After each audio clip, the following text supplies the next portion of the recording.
All right. Eric from creditwit.com, powered by Better Qualified.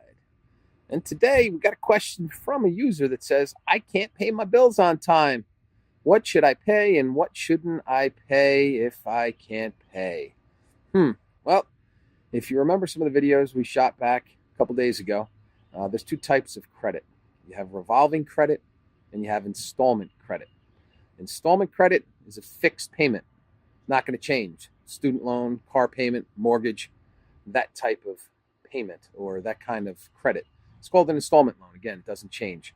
You do not want to miss an installment loan. It's going to drop your score between 50 and 100 points.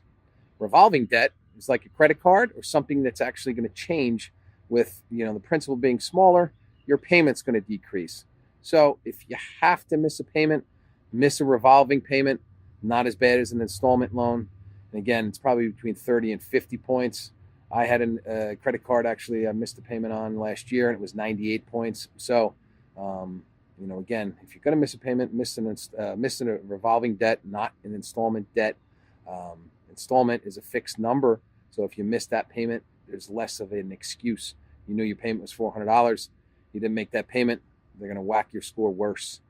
On a revolving debt, your payment changes. So you might have made a mistake and paid a little less than what you were supposed to. So they give you a little less of a painful score decrease. Anyway, Credit Wit, Eric from Better Qualified. Talk to you all soon. Thanks again.